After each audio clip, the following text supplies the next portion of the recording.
Naveen al-Raha is from Damascus.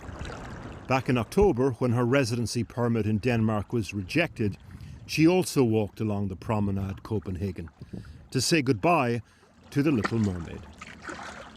Two women trapped between two worlds. If her appeal fails, she will either have to return to Damascus voluntarily or be placed in a deportation centre. Our filming is interrupted by a video call from her 10-year-old son, who's still in Damascus. حورية بحر.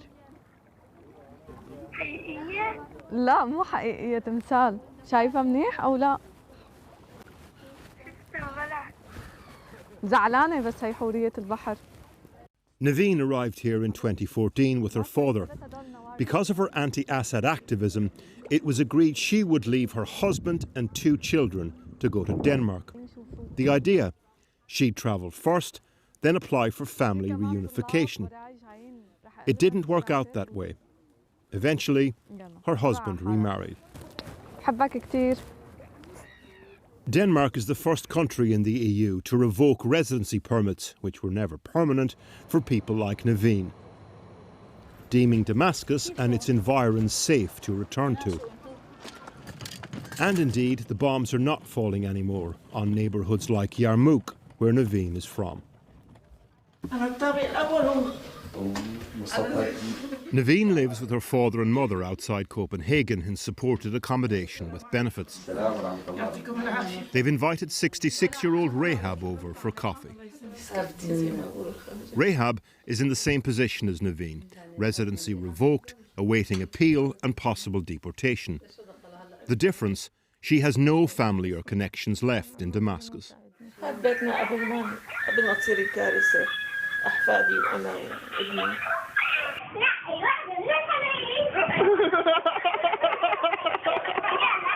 Everyone in this living room is now in Europe, including Rahab on the right in white. But this is what's left of Rahab's home in Damascus, filmed a few years ago. أصحى الصبح على دقة إسلام على الباب تيتا تيتا تيتا أنا هاي ما بنساها براسي لهلا كل يوم الصبح بصحى عليها. There are about 100 Syrians in the same position as Naveen and Rahab in Denmark, up for return with residency rejected. If they refuse to go back, they could be put in a deportation centre.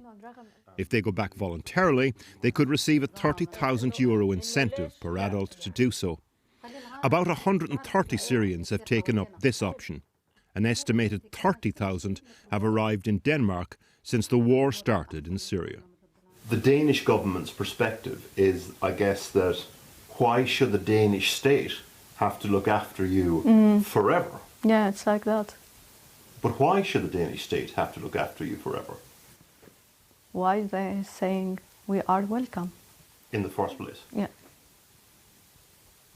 If they can't help us or they can't taking care of people, why they accept that people? Well, their argument was that it was never a permanent arrangement, that it was always just a temporary arrangement, and now that's coming to an end for some people, so that's the end of the deal. But we tried to be a part of this country.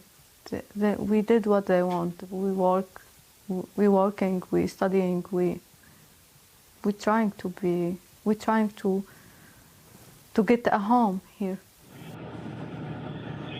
We're travelling to one of the deportation centres where some Syrians are awaiting removal. En route, a stopover at Hamlet's Castle, Kronborg.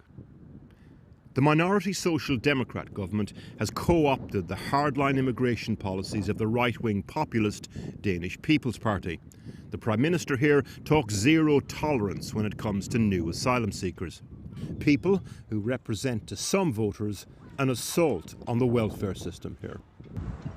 There's something rotten in Denmark. There's something rotten here. What? We have people living for 20, 30 years. They do not speak Danish, they do not give anything back. And they come and they claim welfare from day one. and that is wrong. On the other hand, Denmark has taken fewer refugees than some neighbours. Sweden, for example, next door, has taken over 3 times the number of Syrians, although it's a bigger country. For other voters, this is the politics of safety lying in fear. Normally when you see you have problems, you have to find an enemy and then you find these people. I think so, yes. So you think these people are being scapegoated? Yes, right. Finally, the deportation centre near the castle. The Danish government has a big problem. They can't actually send anyone back who doesn't want to go because the government doesn't do dialogue with Assad's regime. So people could get stuck in places like this for years. Like this Kurdish Syrian we met outside. How long do you expect to have to spend here? تعرف يعني تتوقع قد ايه رح تضلك هون؟ ما بنعرف ما حدا بيعرف شو وضعنا. No. Borgen, the castle of the Danish parliament, sets the stage for Nordic noir and the government's immigration hardline. How close do you think we are to somebody actually being physically and forcibly removed? Yes, to Syria anytime soon, it is unlikely that will happen because we don't cooperate with Assad. And as long as we don't do that, we can't force anyone to go back to Syria. Yeah, so they're going to be stuck someplace else for years until the Syrian conflict They will resolves. have to live in a center until they either the situation changes in Syria or they chose to go back voluntarily as some of their countrymen already has done. This is where policy and people collide. For Naveen, the bombs have stopped, but the regime endures.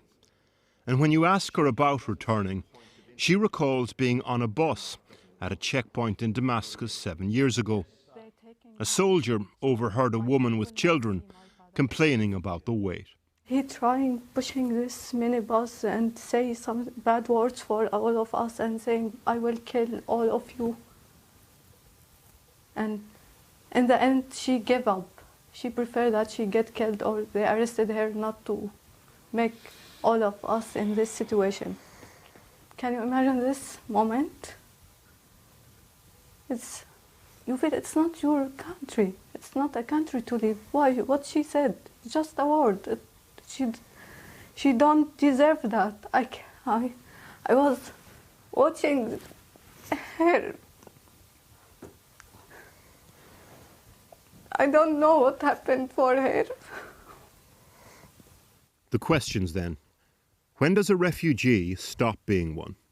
When does home stop being that? And when will Naveen stop having nightmares where she is the woman on the bus?